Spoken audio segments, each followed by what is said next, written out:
gelmiş bensiz, kanatlı kuş gibi uçsam da gelsin. Neyleyim cihanı haraptır sensiz, ah imkan olsa da koşsam da gelsin. Neyleyim cihanı haraptır sensiz, ah imkan olsa da koşsam da gelsin.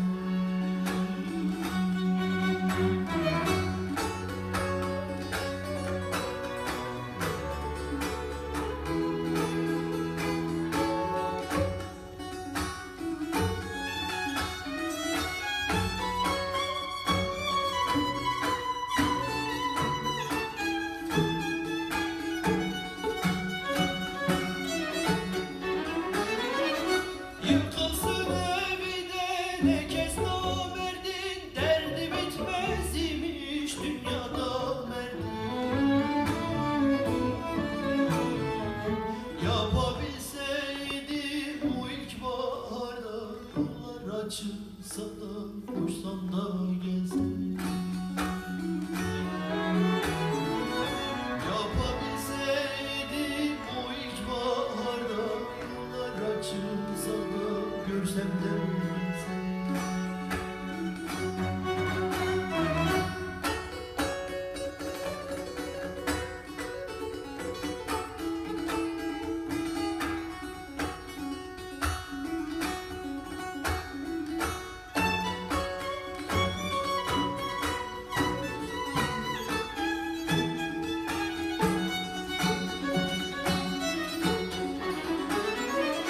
Dostlar ayrılalı acı hallarım, gece gündüzüm yok şakır dillerim. Elde yok imkanım, inan fakirim, alan yok gömleğim, satsam da gelsin. Elde yok imkanım, inan fakirim, alan yok gömleğim, satsam da gelsin.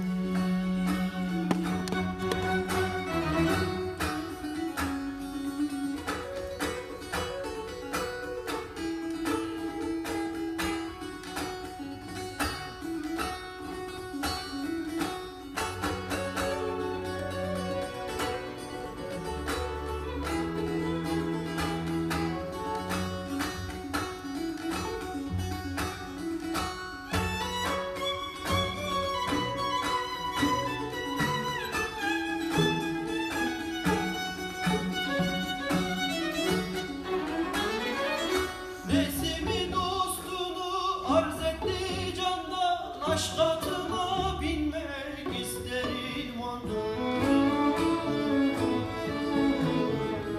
Ne otobüs uçak ne de trene, yayan o yolları aşsam